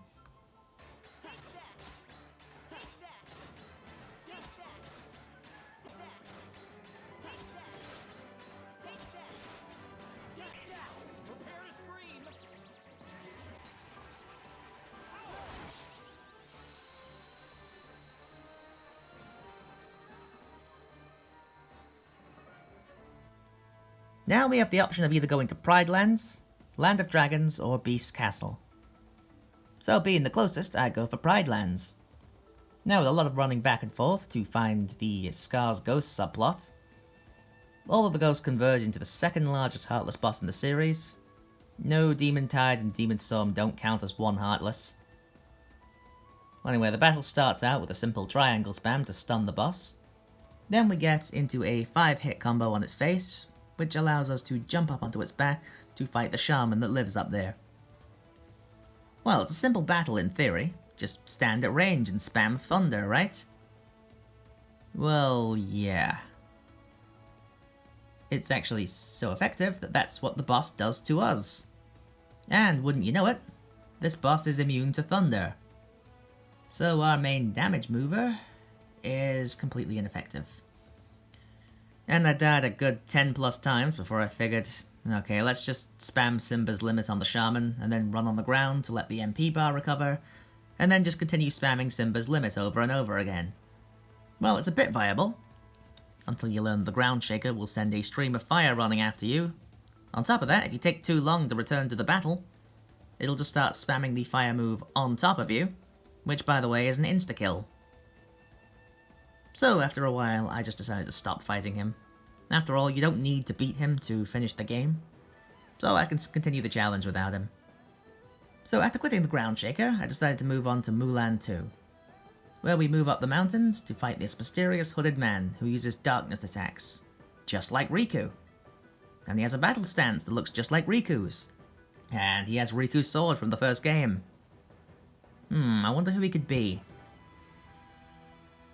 Well, we can use Limit Form and the Aero Blade reaction command to whittle his health down, and once he gets about halfway down, the fight will end and the mysterious hooded figure will disappear without revealing his identity.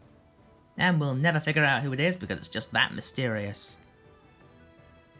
Anyway, we go back down to the palace, where we fight a room full of sniper nobodies, and just afterwards we go out to fight the Storm Rider. Defeating him involves us standing on his back and hitting his shoulder horns to bring him down, then using the wind currents on the ground to get up on the Hydra's back. Then repeating the process, simple and clean, easy. So anyway, we die twice and Mickey finishes the boss off for us. Well, at least he's doing something for once. Anyway, Mickey dies without even finishing the boss off, forcing us to deplete an entire health bar for the boss. I mean, what the hell, Mickey?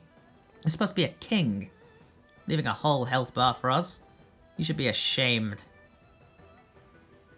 So we finish the boss off and get an upgrade to the Thunder Spell, which will come in handy for our next fight. Moving on to Beast Castle number 2, it turns out the castle's been infiltrated by... Zaldin! Well, we have to go and calm the beast down by convincing him to talk to Belle.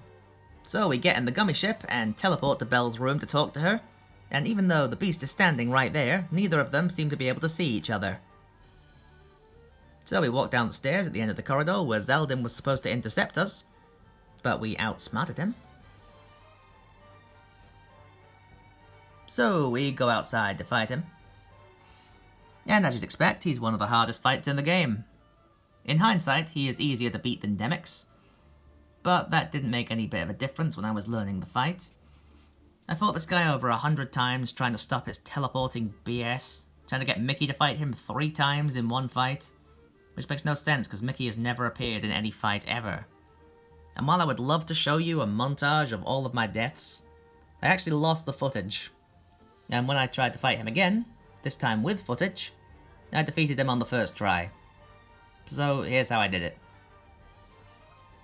First off, give Beast and Goofy a full inventory of ethers to throw at you. Start the battle out by activating Beast's Outcry limit to take out one of Zaldin's health bars.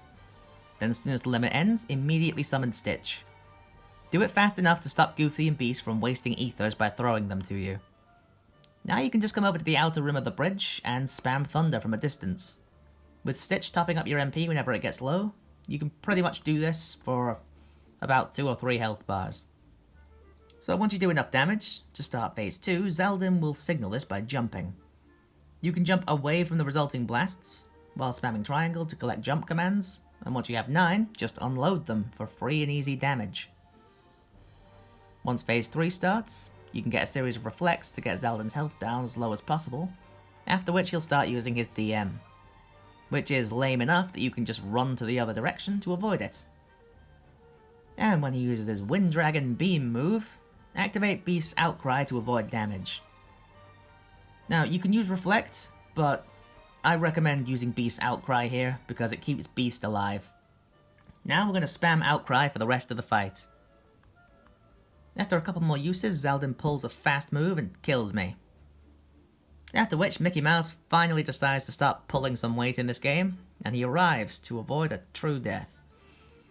He puts up a decent fight, but Zaldin's defenses are too high for Mickey to do any real damage. Not that he was doing any real damage throughout the game anyway. Sora restores and immediately goes into Beast's Outcry for the finish.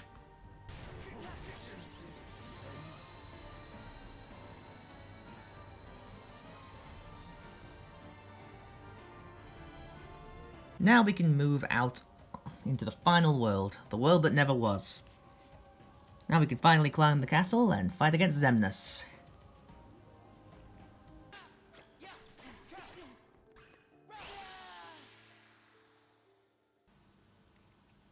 Yeah, maybe we're not ready for this one. Well, I mean, where else can we go? At this point, right, the only real boss left is Groundshaker. And honestly, I'd like to avoid that specific brand of BS. So, where do we go? Well, with not many options, we have to go forwards. Now, Roxas always opens the fight with Vicinity Break, which you can reflect for free damage. Then we can get in 2 full combos, we can trigger Roxas' revenge value with Thunder, and reflect the resulting retaliation right back at him. After repeating this twice, he goes into phase 2 where he starts spamming laser balls. And yeah, you saw that right. Reflect doesn't last long enough to save us from Roxas' melee combo.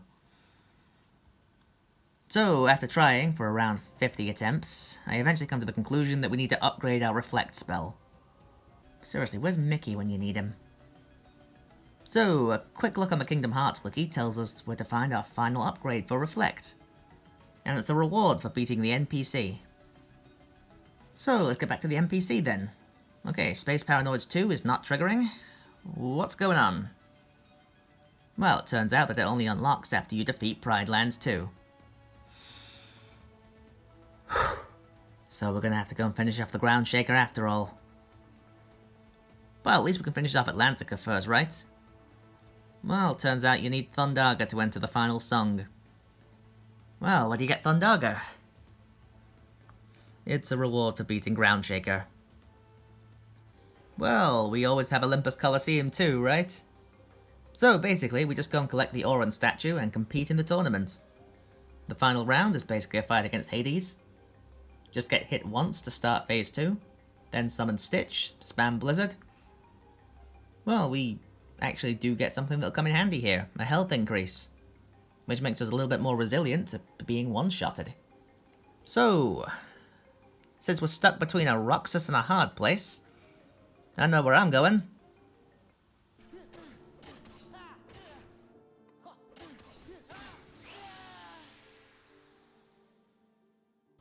Okay. Groundshaker, let's do this. You win.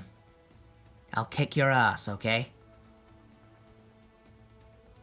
So, after an embarrassingly large number of failed attempts, I came up with this setup. Blizzard customized, a full inventory of ethers. Set Simba to Sora attack and give him a full inventory of ethers. Well, guess what? In this run, I specified we're not allowed to touch characters' abilities. And it would be amazing to turn Simba's cure ability off to stop him from wasting ethers on himself. But such is the challenge, we just have to make do. So, I try going for the combo to the face, Blizzard on the Shaman, followed by a Wildcat spam. I try the sprint and Wildcat combo and try to get him down to his final phase, only to find that when you get up on his back the second time, the Shaman is invisible. Perfect. After a few tens of tries using guerrilla tactics, get it? Guerrilla tactics? Because it's a giant gorilla? No, my comedic genius is truly undiscovered. Well, anyway, the guerrilla tactics don't work on the gorilla because the invisible shaman will just come down to the ground and kill you down there instead. So I eventually figure that there's only one method that may work. Full-blown limit spam. And it actually works. Okay, so here's how I did it. Start the fight out with the normal reaction command. Then once its head hits the ground, instead of using combos, use Wildcat on its head. This deals maximum damage early on without wasting ethers. Get up on the Hydra's back. I wonder who that quote comes from. Probably Mark Twain. Anyway, spam Blizzards, Keyblade combos, and Wildcat to maximize damage. Then do a reverse fill and get down off the Hydra's back.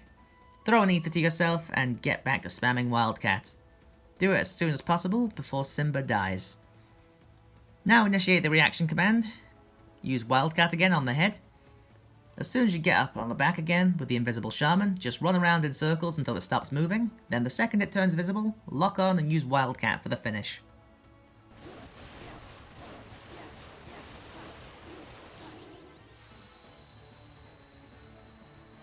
Finally, the Thundarga spell. And Space Paranoids too. Well, firstly, we got one final song at Atlantica, which gives us the final upgrade to the Blizzard spell. Which would have come in handy in the Olympus Collisseum number 2 for Hades, but, well, we got it now, so it's in our inventory. Well, we enter the game grid to rescue Tron. I do this in Valor form, because honestly it needs the attention at this point. Then we move on to find the Solar Sailor. We cheese this with Stitch and Reflect to easily reach the NPC and Sark, where we'll be collecting our final Reflect spell. So as not to bore you with over 2 hours of failures, I finally get it. The fight opens up with Sark and some digital Heartless. So instantly open up with Tron's cluster code is perfect here as it clears these extra enemies out. From there, Phase 1 Sark is easy. Just spam cluster code and basic combos. Without the finisher, he'll go down in under a minute. Unfortunately, because I'm not allowed to unequip Tron's auto limit, it interferes with the reaction command, which wastes all of our MP. So many deaths were caused by cluster code taking priority over attacking the NPC. Now go on to Phase 2. So I go onto the party menu and switch Tron out with Goofy to get an ether quickly.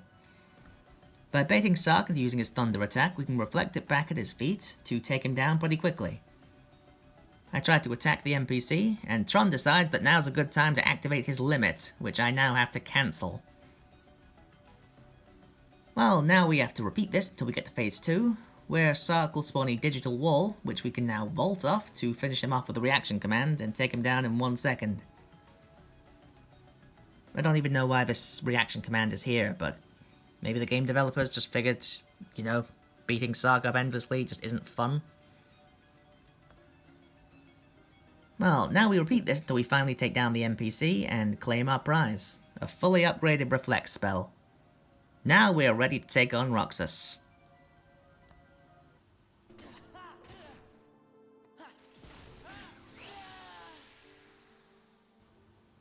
We are not ready to take on Roxas. Roxas has to be the hardest fight in the entire run. He is an 11 out of 10 on this challenge. At this point it seems to be an RNG fest, until I eventually found a way to consistently get the attacks I wanted.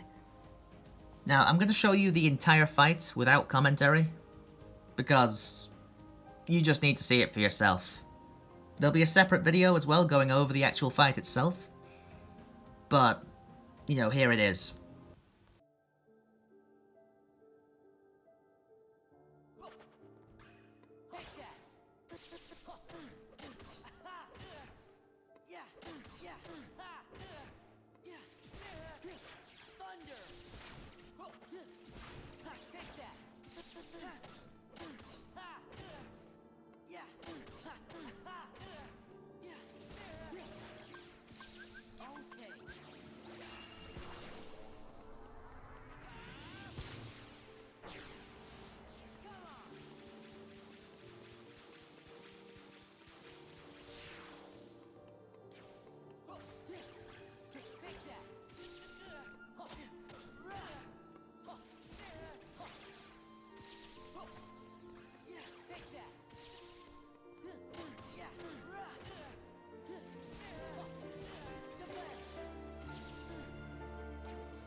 That may have looked easy, but that took like a bajillion tries to get right.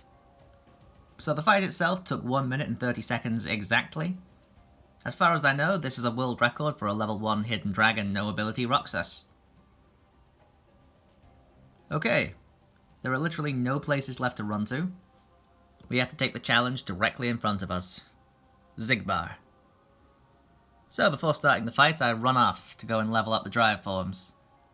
But I come back, obviously, because there's nowhere else to go. So my first idea to start the fight was to use the fully upgraded final form with Firaga. This is the tactic in most speedruns. However, most level 1 speedruns have several combo boosts to extend the length of your combo, compounded with the Bond of Flame Keyblade and a decent strength or magic stat, multiple fire boosts, and Duck Flare to go for the stunlock finish, none of which we are allowed to use in this run.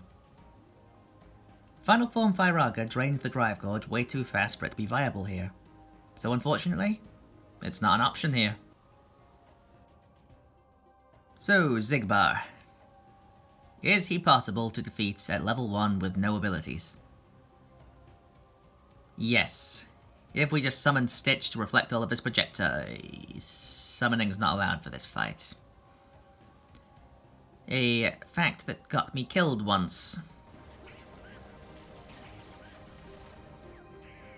Yeah, it turns out the game just turns off summoning for this, because Stitch would easily reflect all of his projectiles without any effort.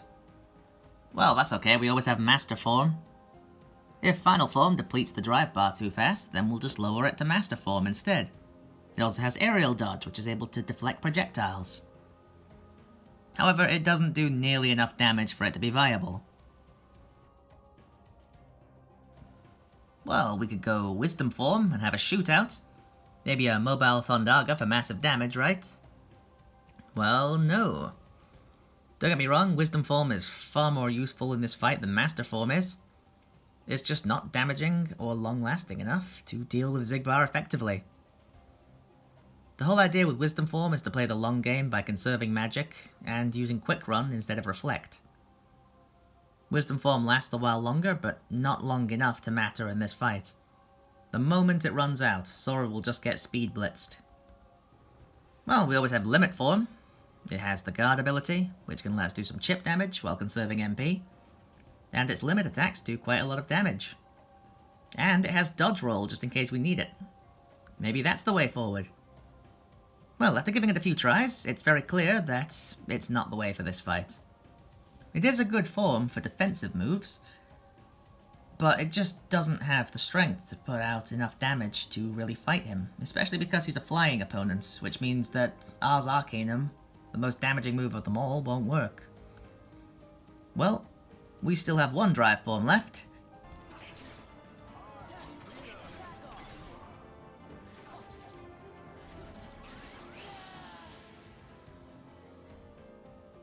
Well, it's worth a try.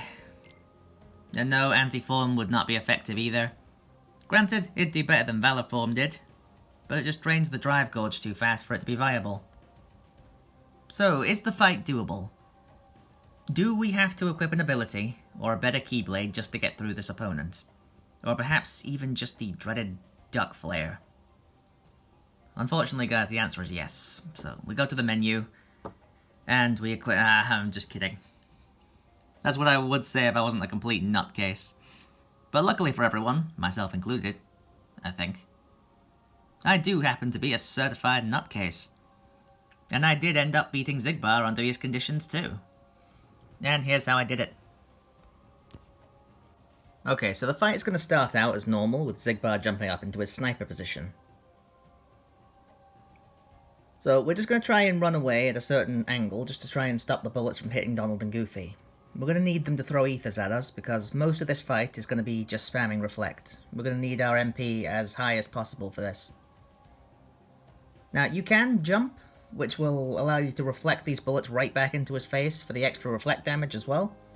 But ideally you want to stay on the ground, as this allows you the greatest amount of defense. Jumping only gets you one Reflect, like this. But if you do it on the ground, you'll get multiple uses out of the same spell. Now, this is going to continue until he phase transitions, as you're seeing on screen right now. Just reflect the first volley of bullets, run forwards, and just remember that he's going to do it again. Now just getting some physical combos. Don't worry too much here. Now what you can do when he phase transitions is just do incomplete combos. That means don't use the finisher. This means that he won't be able to return back to normal, which also means that he won't be able to transition into his DM mode, because that requires him to be on a normal stage to do it. However, we're not going to be using that principle in this fight. We are just going to be hitting him with the finisher to get him back to normal as soon as possible, because we want to take advantage of the next phases of the fight. As soon as the second phase of the fight starts, his attacks will be a lot more rapid, as you're seeing right now. Now, he'll also start using charge shots. Now, you're going to want to use Reflect at the right time to dissipate it. You can use the Warp Shot reaction command, which will teleport you around the arena, but you will take a lot of damage often if you do this. So it's best if you just skip it and use Reflect at the right time instead. As you see, I'm just going to use Reflect right now to dissipate it. And that's his most dangerous attack done with. Now, I still ran into the problem of him going into a DM phase a little later on, once his health got down too low.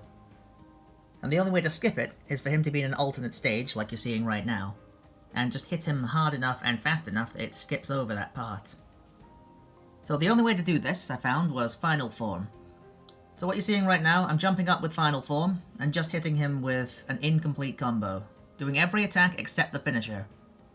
This actually saves on drive quite a bit, and doesn't require any extra MP with Fire Auger.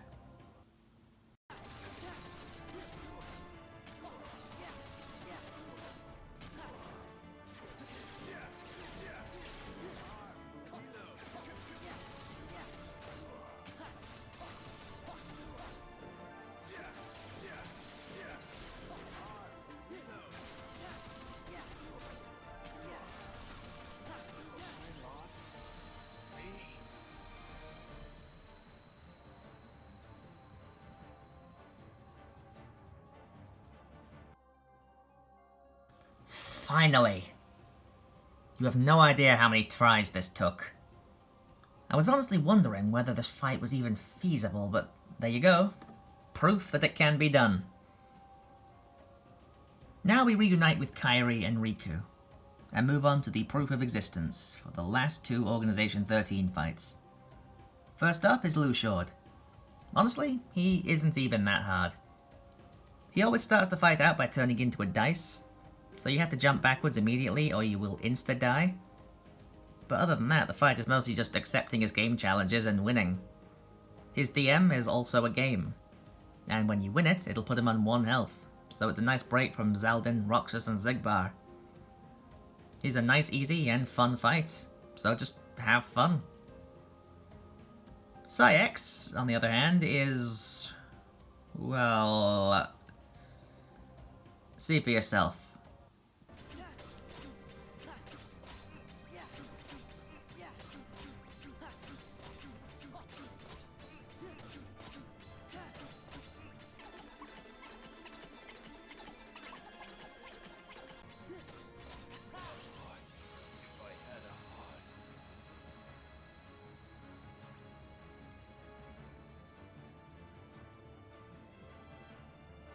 So, Xemnas 1.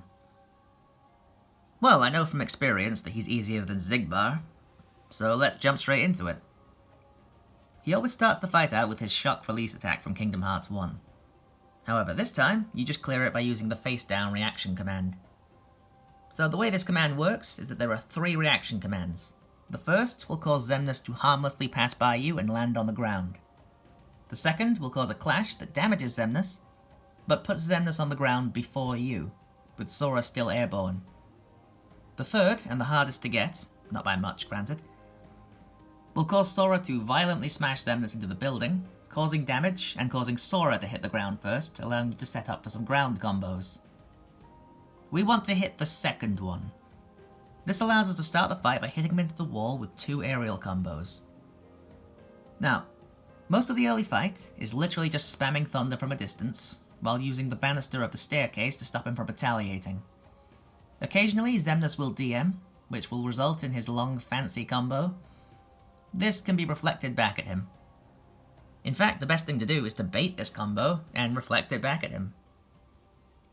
Once the second phase is ready, you can use Limit Form and then chain a few Ars Arcanums without hitting any of the bash commands. Hit him with Zantetsuken before going into a proper Ars Arcanum bash stunlock, the same one we used on Roxas. This allows you to get him down low enough to use the shock release combo again.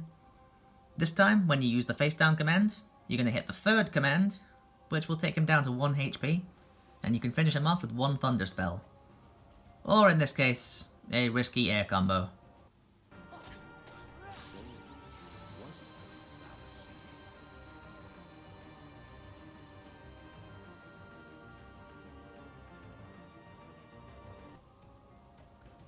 Now we're in the final stretch. Only one place left to go.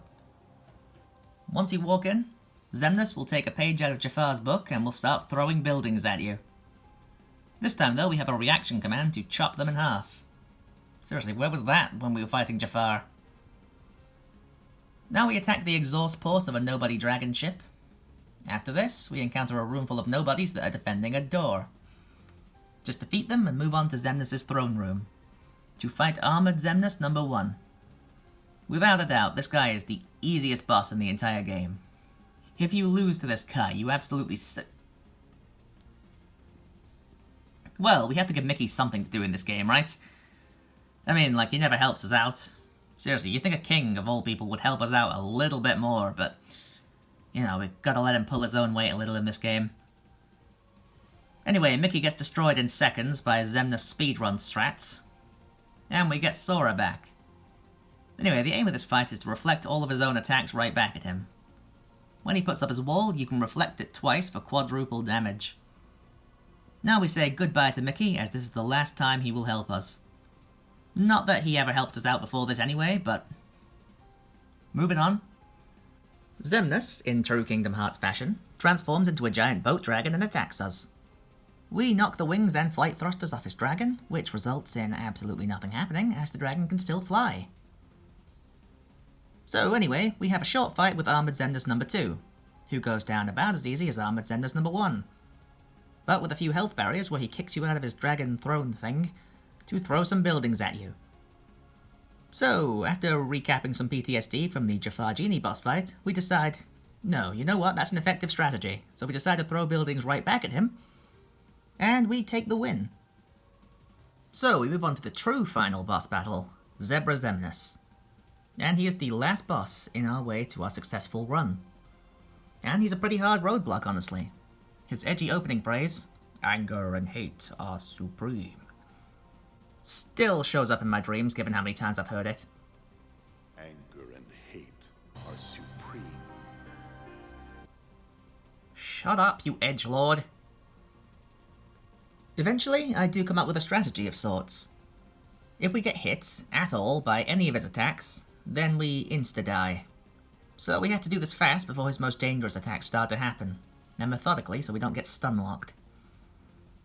I eventually learned that the session limit does a lot more damage as I spam triangle, rather than alternating between X and triangle. So with that in mind, I have my final strategy. Unfortunately, I don't have enough elixirs to spam session the entire fight, so I will have to add in some limits from limit form as well. So here we go. Start the battle out by using Reflect before Xemnas grabs you. Then engage a little with his reversal test, but quickly transition into Eternal Session with triangle spam. As soon as it ends, land on the ground and go into limit form. Now do the Zantetsuken Ars loop, which will take Xemnas down to his last laser phase.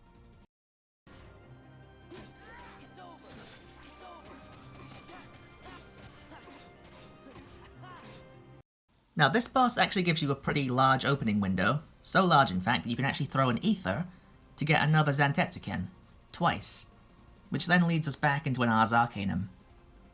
So, as I transition out of limit form back into normal Sora, Xemnas throws me into the air to do the reversal combo. So I use the leftover MP from limit form to go into session. Right as session ends, Xemnas goes into his reversal finisher, after which he goes straight into laser phase. Using the last few iframes, I throw an elixir to myself to start using Reflect, which can clip Xemnas as he flies past. Finally, I go into one final session limit to take him down to his last health bar to get him to do the laser dome, which is essentially the end of the fight, as long as the controller doesn't die. Honestly, I may as well just show you the entire fight.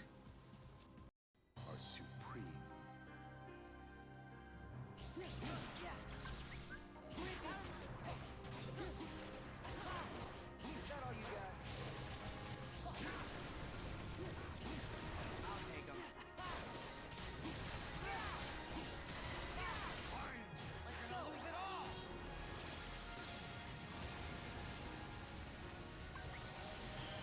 Time's up! Let's go!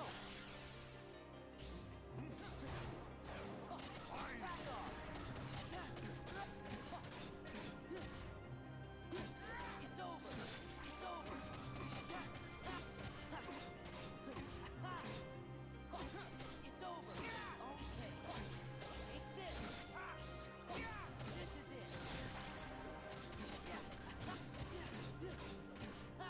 Take this! We shall go together. Is that all you got? I'll take 'em. Like you're gonna lose it all!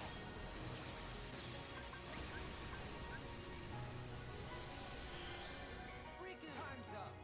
There!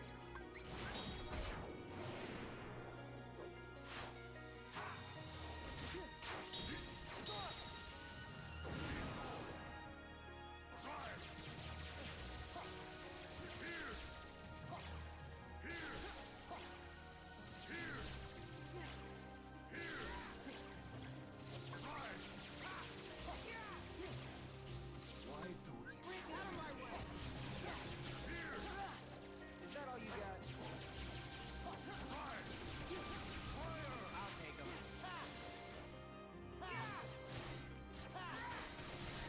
Right, lose it all!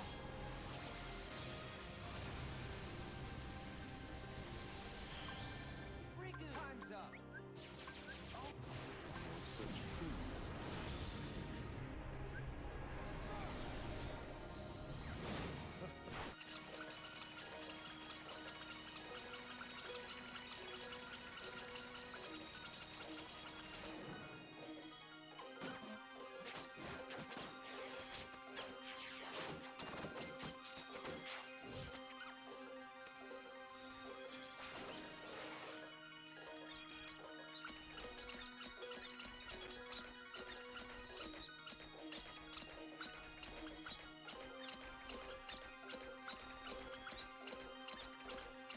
Same strength! Light! It's over!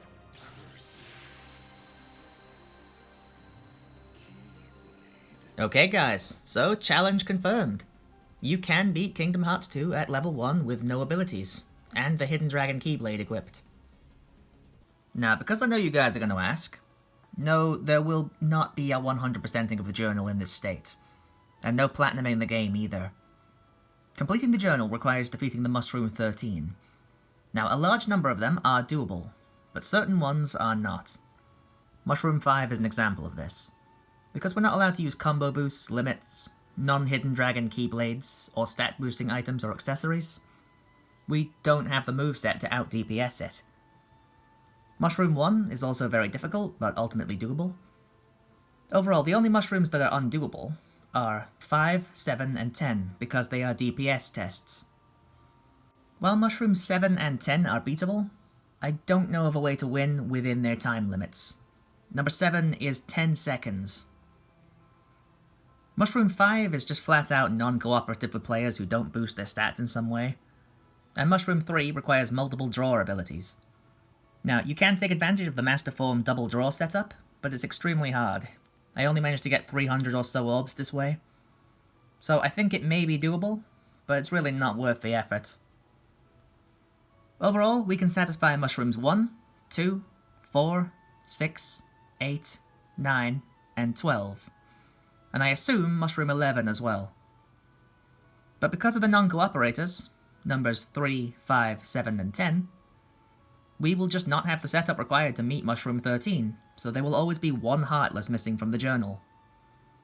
Because we never meet Mushroom 13, we don't get the Winner's Proof Keyblade, which locks us out of getting every Keyblade, and of course the treasured Proof of Tranquility as well. And also, the Keyblade Trophy. Also, 2 stickers in the 100 Acre Wood are unreachable without equipping boost abilities. Also, big deal here, you have to use every limit once. And as per this challenge, you're not allowed to use Donald or Goofy's limits, so trying to 100% the journal would fail the challenge. Now, the absent silhouettes are all doable. The hardest ones are Zexion and Marluxia, with Marluxia being by far the hardest. But ultimately, they all go down, even under this rule set. Lingering Will is also beatable under these conditions, a task I have already completed and will upload separately. Obviously, you won't be platinuming the game like this, because even if you did somehow 100% the journal like this, you have to reach level 99 for one of the trophies, which is definitely not going to happen in a level 1 run. I'll be covering the post-game content in another video. It looks like the Cavern of Remembrance is doable, and Sephiroth has already been beaten in the past with no abilities by other YouTubers, so that battle is definitely feasible as well, even though I haven't personally done it. As for the data battles, honestly I don't know. I imagine Data Roxas is probably going to be pretty difficult, because Story Roxas was barely beatable. As I said though, I'll be covering that in another video in another time, and I'll be separating all the battles from this video into their own videos too, so you can all see the exact method I use to beat every boss in this run. So, to summarise before I upload the second half of this video, where I'll go over the post-game content, absent silhouettes are all beatable, Lingering Will is beatable, 8 of the Mushroom 13 are beatable alongside all of the story bosses and all the side bosses. You'll also see on screen right now that I have the silver crown instead of just the bronze one. So I'll show you in the second video as well how I managed to get that.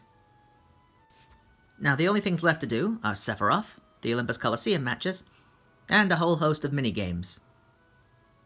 Thanks for watching the video guys, like, comment, subscribe, ring the notification bell, and share this video with your friends. Doing any of these things will help my channel to grow, and will help me to be recognised by the YouTube algorithm. Stay tuned for the post-game content video, and see you next time.